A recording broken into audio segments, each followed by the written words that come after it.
Cae la tarde y en un rincón de la ciudad, en un pequeño jardín, alguien cuenta una historia, reflexiona en voz baja o conversa, paseándose bajo los árboles. Es hora de volver a casa, bajar la velocidad y darle tiempo al tiempo. Christian Warnken nos abre la verja de su jardín para que respiremos aire puro y oxigenemos el espíritu. En Pauta, aquí comienza Desde el Jardín. Una presentación de Fundación Irarrázaval, desde 1920, al servicio de la educación, humanismo y técnica. Lo esencial de toda exploración será volver al propio jardín y ver las cosas por primera vez, decía el poeta T.S. Eliot. Queridos y queridas radiovidentes, que al escucharme me ven, por eso se llaman radiovidentes, que están en Temuco, Antofagasta, Viña del Mar, Valparaíso, Santiago, los que nos siguen por pauta.cl y también a través de Spotify. Estoy abriendo la verja de madera de mi jardín, se escucha el sonido de los pájaros en este sector precordillerano donde estoy, ahora atrincherado en un rincón de mi biblioteca al lado del jardín y justamente releyendo un fragmento de un texto de Milan Kundera sobre el arte de la novela, un capítulo que le dedica a Miguel de Cervantes. ¿Por qué voy a hablar de Miguel de Cervantes hoy día 29 de septiembre? Porque un 29 de septiembre de 1547, o sea, hace la friolera de 475 años, en Alcaná de Henares, según reza una partida de bautismo de la época, nacía Miguel de Cervantes y Saavedra, autor del Quijote, pero no es solamente autor del Quijote, la verdad es que a través del Quijote se abre, se inicia una era, un tiempo. Algunos dicen que es tan importante el Quijote en la manera de entender el mundo y el hombre como, no sé, el pensamiento de Descartes o Copérnico en la ciencia. O sea, hay un giro copernicano que nace con la novela. Pero fíjese lo que dice Milan Kundera. Es muy bonito, lo voy a ir traduciendo al francés, el libro se llama L'art du roman, el arte de la novela. Cuando Dios abandonaba el lugar desde donde había dirigido el universo y su orden de valores, separado el bien y el mal y dado un sentido a cada cosa, Don Quijote salió de su casa y ya no pudo reconocer el mundo. El mundo, en ausencia de un juez supremo, apareció súbitamente en su ambigüedad total. La única verdad divina se descomponía en cientos de verdades relativas que los hombres se repartían entre ellos.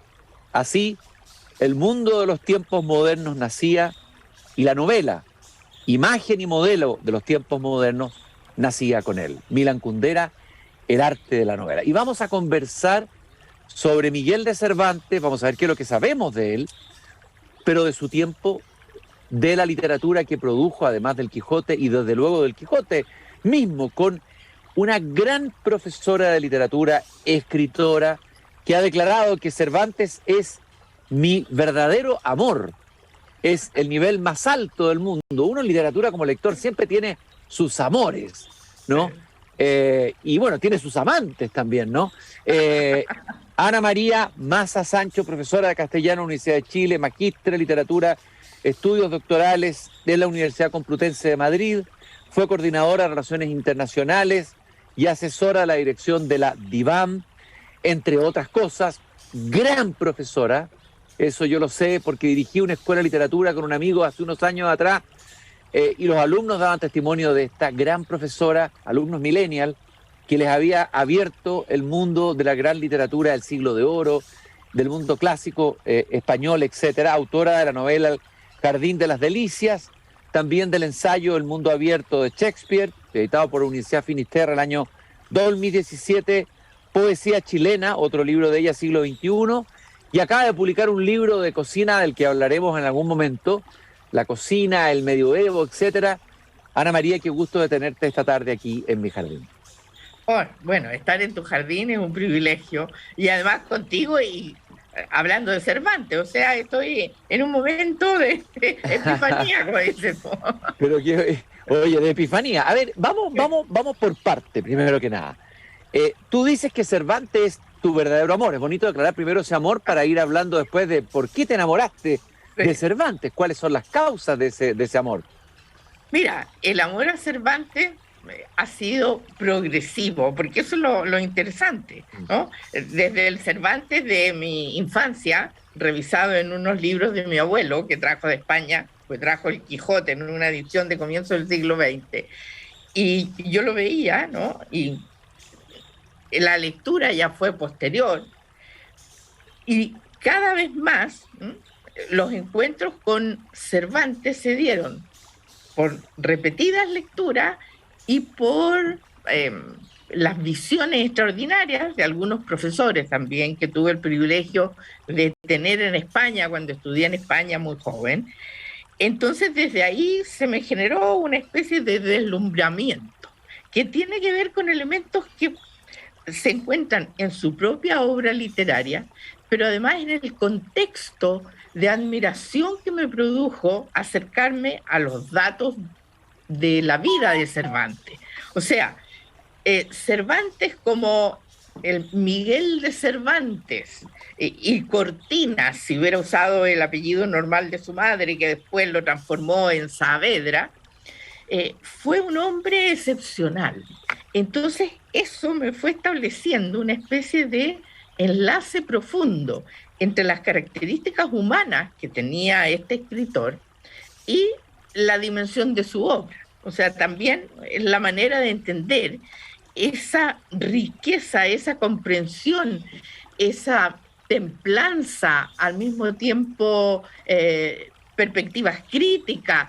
O sea, en la obra de Cervantes está todo. Y lo que tiene, y esto le ha ocurrido no solo a mí, a muchos, yo, estudiando hace unos años a Juan Bosch, confesó que su base para escribir cuentos, que es un gran cuentista, bueno, también fue presidente de la República Dominicana, ¿no? Pero como cuentista, que tiene cuentos excepcionales, él dice que su base de aprendizaje fue el Quijote, que leyó a lo menos 23 veces completo el Quijote. Y claro, cuando uno ve o lee a Juan Bosch, nota un ritmo especial que también está en el ritmo narrativo de Cervantes. O sea, desde Cervantes se puede encontrar todo en la literatura posterior. Pero lo que me genera esa especie de admiración es la relación del hombre y la obra. Porque yo, formada en la época en que las obras era lo único importante, como si hubieras salido de los árboles las obras, ¿no? Y no hubiera un ser sufriente, imaginativo, expectante con la vida que estaba escribiendo la obra. Entonces, cada vez que fui descubriendo elementos biográficos de Cervantes, como que aumentaba un sentido más profundo y admirativo de su obra, siendo su obra yo la considero excepcional.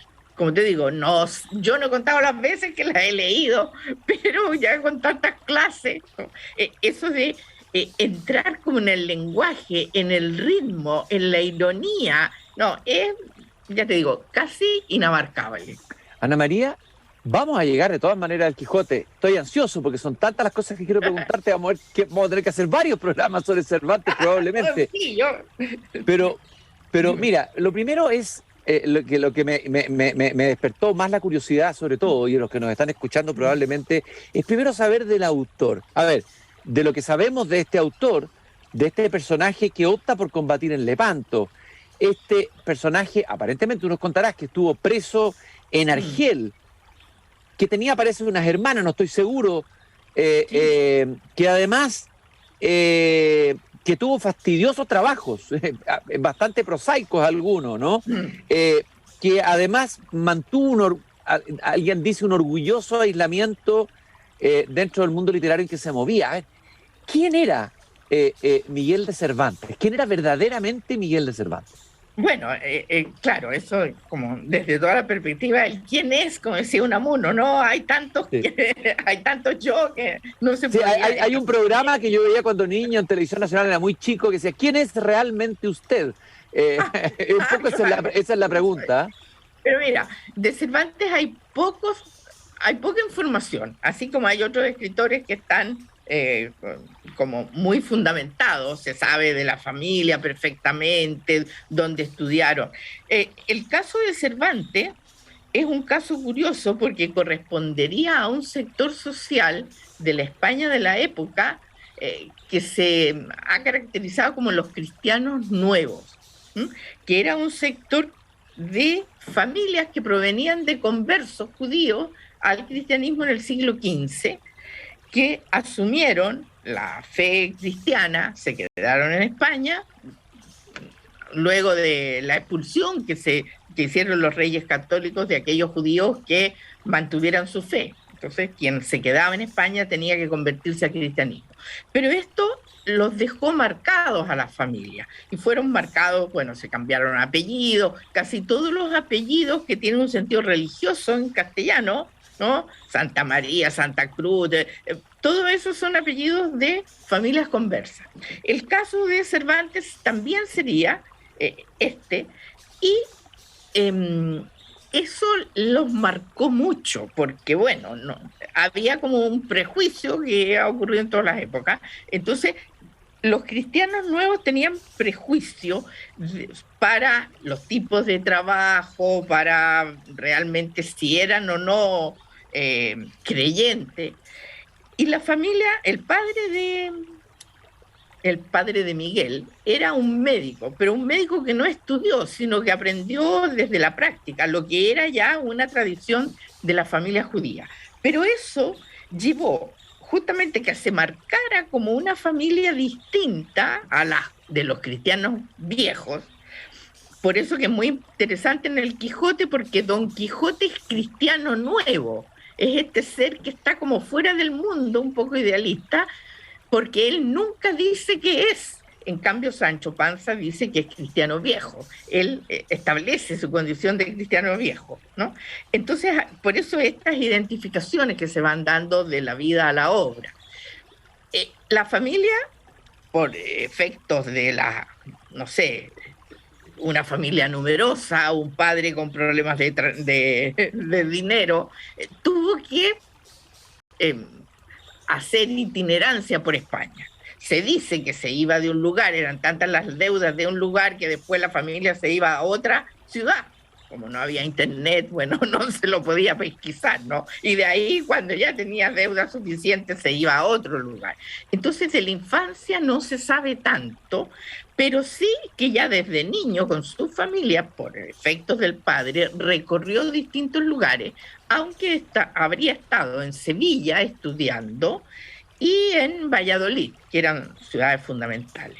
El único dato que existe de él es el de el acta en que fue bautizado, suponiendo, porque esto del 29 de septiembre se supone, porque no existe el dato del día exacto que nació, pero como el 29 de septiembre es el día de San Miguel y se acostumbraba a poner el santo del día a los niños, porque no tenía otro antecedente, entonces por eso que se entiende que habría nacido el 29 y se habría bautizado unos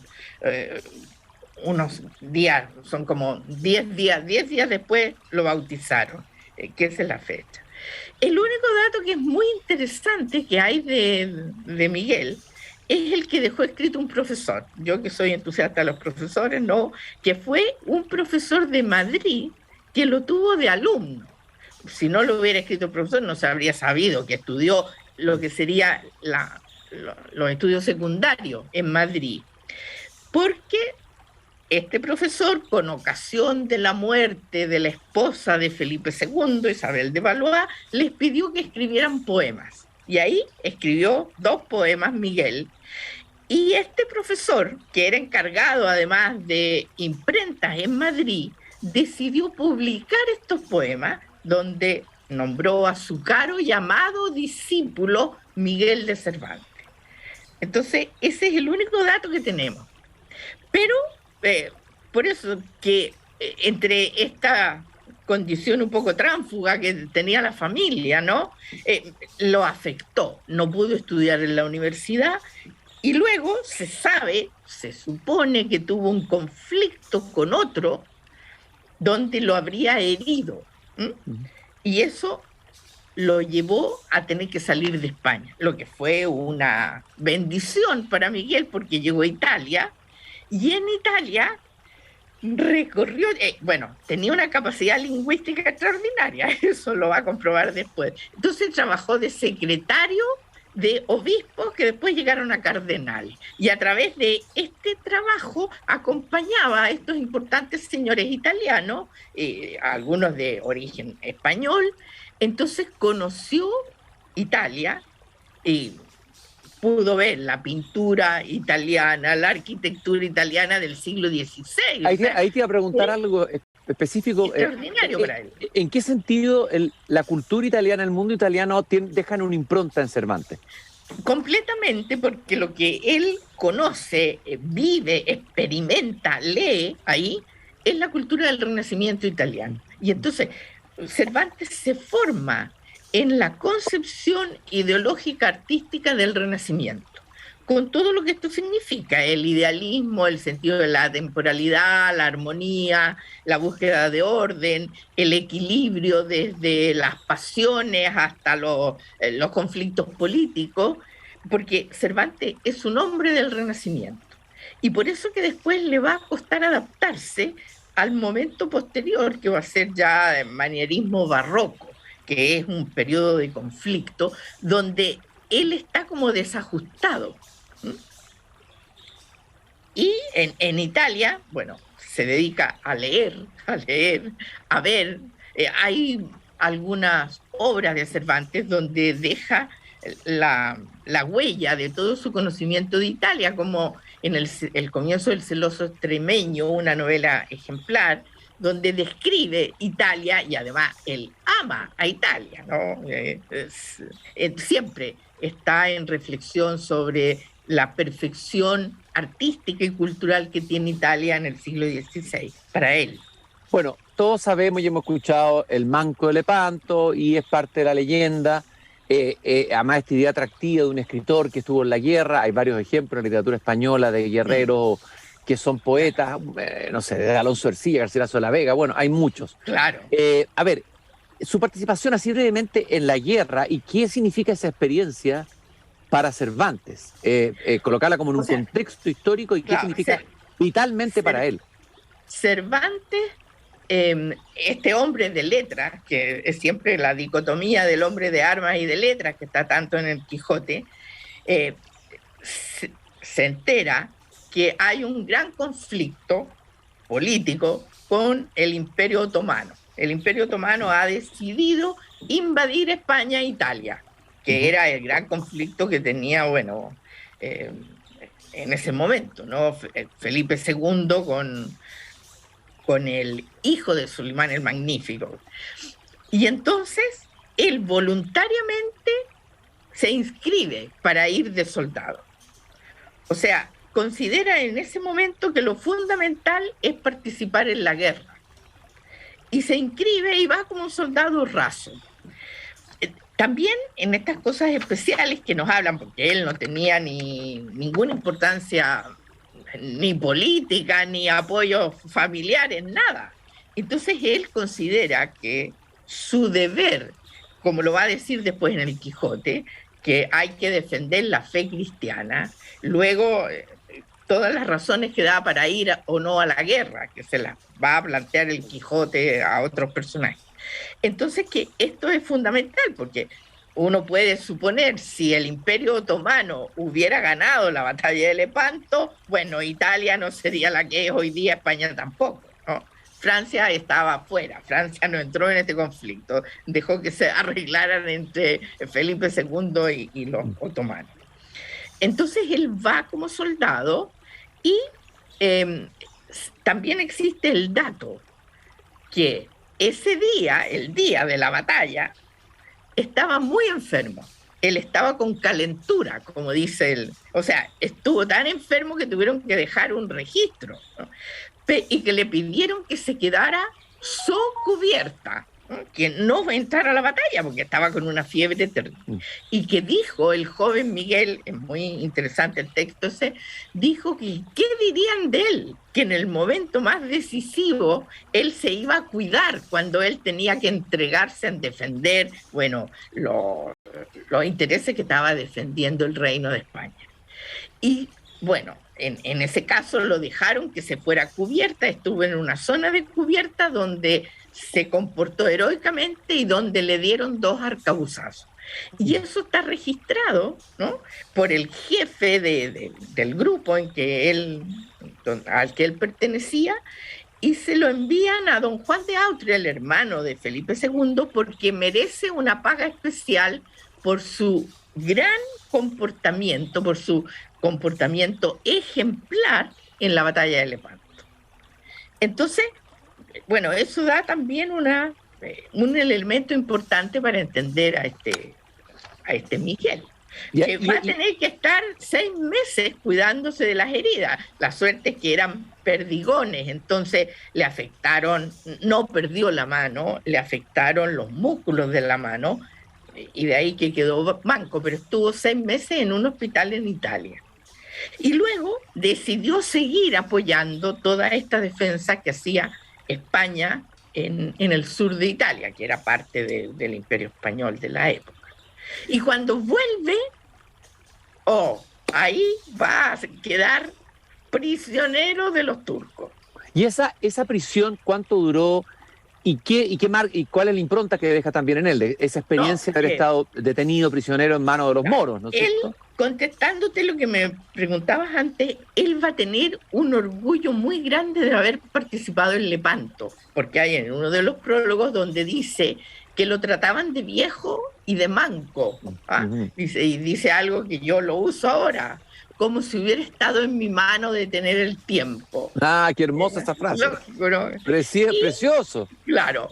Y lo otro que dice que él a gran honor estuvo en la más gloriosa acción que vieron los pasados siglos y esperan ver los venideros, que fue la batalla de Lepanto. Y que su manquedad él la consiguió en esa batalla y no en peleas de tabernas como otros, ¿no? No es que lo trataron tan mal después, ¿no? Pero bueno, además, al volver, él volvía con una carta especial donde se indicaba que le entregaran un trabajo especial, como en el gobierno, ¿no? Porque era un hombre más que confiable. Entonces, los secuestros que se hacían en el Mediterráneo, la nave en que él volvía va a ser atacada por los turcos que están en Argel, por un renegado griego que era parte, un administrativo del Imperio Turco, y tomaban prisioneros a todos los que quedaban vivos, claro, y después pedían rescate por ello. O sea, eran secuestros con rescate, que eso era una práctica normal, y había toda una institución en España que se hacían colectas especiales en las iglesias para pagar el rescate a los cautivos. Bueno, y ahí él va a quedar cautivo por 5 años, porque no solo lo apresaron a él, sino también a su hermano, el hermano que él quería tanto, al que había invitado a Italia, que era Rodrigo. Entonces, para la familia era un drama terrible, porque eran 2 hijos los que tenía cautivos. ¿Cómo podía pagar los rescates una familia pobre? Entonces ahí va a estar los 5 años, pero como él se da cuenta que es muy difícil que lo puedan liberar por rescate, cuando esto ocurre, porque la familia alcanza un monto, decide que su hermano tiene que liberarse, que salga su hermano y no él. Y él se encarga de organizar 5 fugas que no le resultan, claro, por distintos motivos. Incluso en una de estas fugas, pero no solo para él, sino para todo el grupo de los cautivos españoles que estaban prisioneros como él. Entonces, en una de estas fugas él siempre asumía la responsabilidad por los otros, quedaba como el jefe, ¿no?, de este operativo casi militar, y en la segunda de las fugas lo apresan, que lo ponían como en unos hoyos así grandes, con cadenas, y ahí va a estar 5 meses. O sea, las condiciones como prisionero de él fueron en algunos momentos muy terribles, pero eso no le impidió seguir preocupado de cómo se tenían que liberar, porque sabía que no lo iban a rescatar. En otra de las fugas estuvo condenado a 1000 palos, que bueno, que todo parece que era muy interesante, todos al final lo protegieron, ¿no? Y en la última ya habían decidido mandarlo a Constantinopla y ahí se perdía. Estoy conversando con Ana María Massa, profesora de literatura, sobre Miguel de Cervantes, que nació como un día de hoy, un 29 de septiembre de 1547, hace 475 años. Recién vamos en este momento de la vida de Cervantes y nos quedan poquísimos minutos, terrible. Sabía que iba a ocurrir esto, porque siempre es muy entretenido conversar con Ana María, muy apasionante, una apasionada de la gran literatura del siglo de oro, pero eso da para que la tengamos que invitar de nuevo, de todas maneras. Pero te quiero hacer 2 o 3 preguntas en los minutos que nos quedan en esta caminata por mi jardín, Ana María, y sobre Cervantes. A ver, lo primero que te quiero preguntar es cuánto hay del alma de Cervantes en el libro El Quijote. No te digo en el personaje Quijote, en la novela El Quijote. Sí, en el libro, claro. ¿Qué hay detrás de este libro? Siempre, por ahí leí alguna vez, de que hay también una decepción, hay un dolor que tiene que ver tal vez con la decadencia de España, que hay algo profundo del alma de Cervantes en la novela del Quijote. ¿Qué crees tú? Mira la pregunta tremenda que te estoy haciendo. Sí, ¿Qué hay del alma de Cervantes en la novela El Quijote? O sea, yo creo que todo el alma de Cervantes está en toda la novela, en distintos personajes, en esta ambigüedad también de cómo se observa la realidad desde un punto de vista, pero la realidad se invierte y tiene otro sentido, que son los descubrimientos que el mismo autor hizo en su vida, porque, por ejemplo, después de estar apresado, haber sufrido tanto en Argel, va a ser liberado, porque con un rescate que incluso los monjes buscaron dinero, todo el dinero que le faltaba en la ciudad de Argel, pidieron a todos que pagaran por este individuo. Llegó a España, le dieron un trabajo, porque como suponían que estas cartas que él llevaba eran muy importantes, por eso que el rescate era tan alto, el que habían pedido los turcos. Pero llega y le dan un trabajo menor, una especie de analista político del mundo árabe, y luego no tiene trabajo de ningún tipo.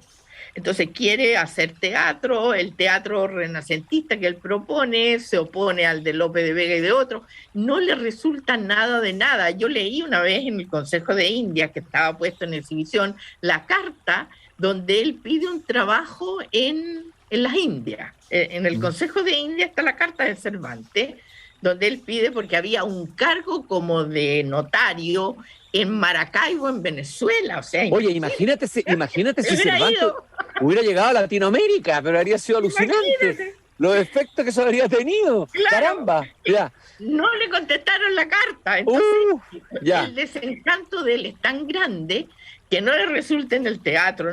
Ahí son 20 años, ¿no?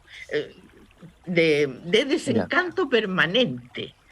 Pero como dice en su novela, el ánimo no se lo podrían nunca vencer. O sea, es un hombre de una voluntad, de una fortaleza. Se va a hacer cargo de las hermanas, porque hermanas que no se casaron, se hace cargo de una hija que tuvo con una señora casada.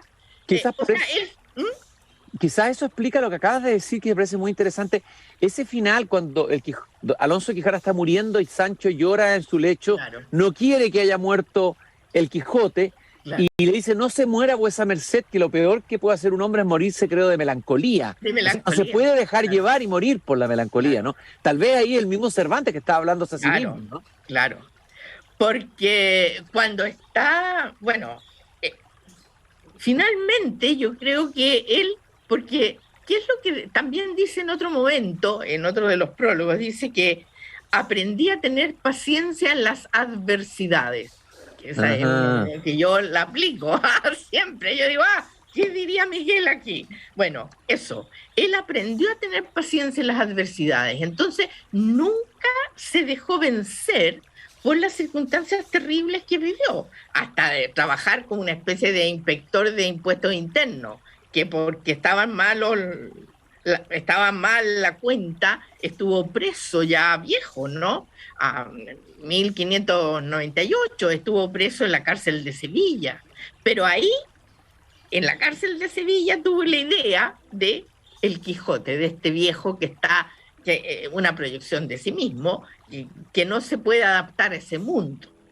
Entonces, Ah, él establece como siempre esta combinación de elementos, de aquello que son las aspiraciones, de lo que uno puede manejar o puede dominar, y las circunstancias en que tiene que vivir, que esas muchas veces no las puede manejar. Pero sí lo que se domina es el ánimo y la voluntad con que se vive.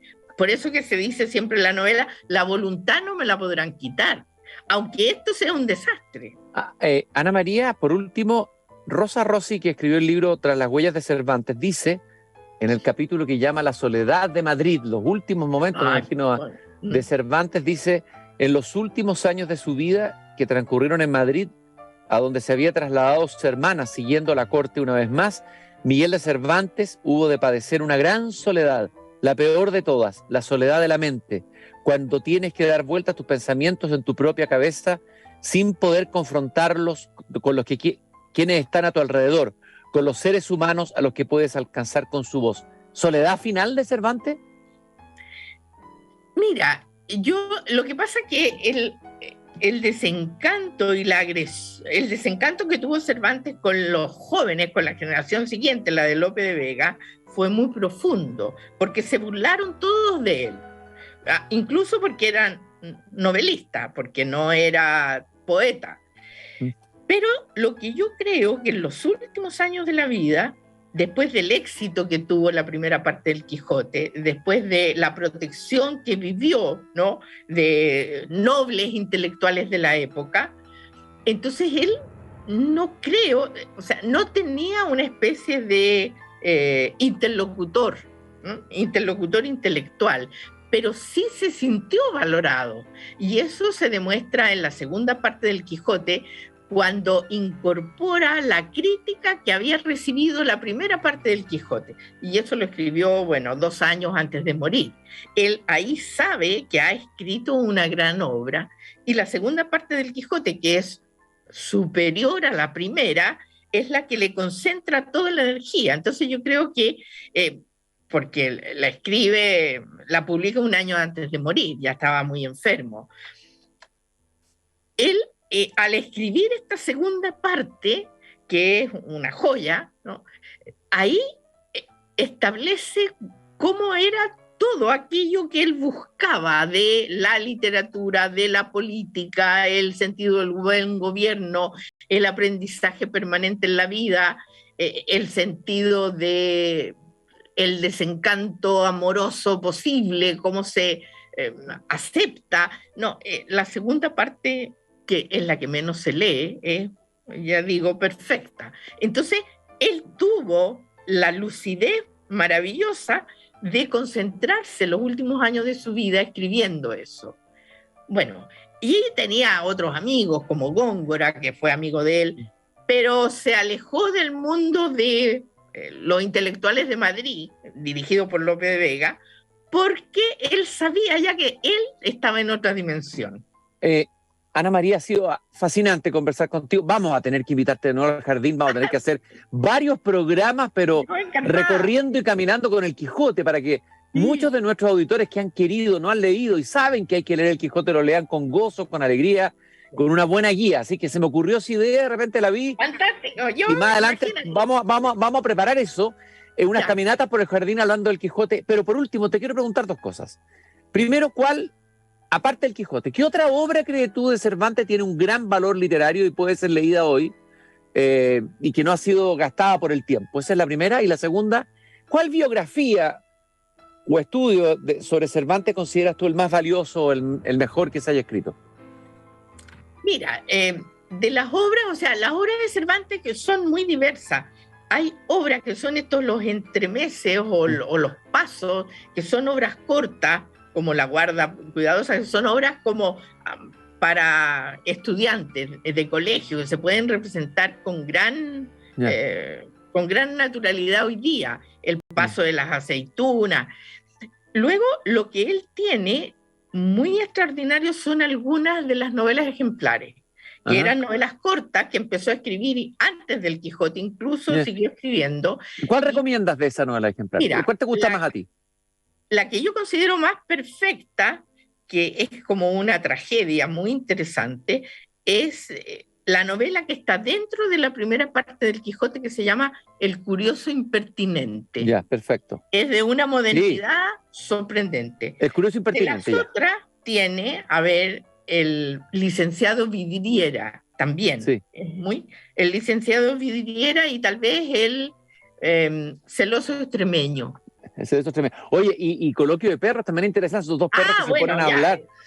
Coloquio de Perros en esta de picaresca. Es sí, que todo le gustaba. Ana María, y por último, el título de un libro que te parezca a ti el mejor para ti, o biografía, o estudios sobre la obra de Cervantes.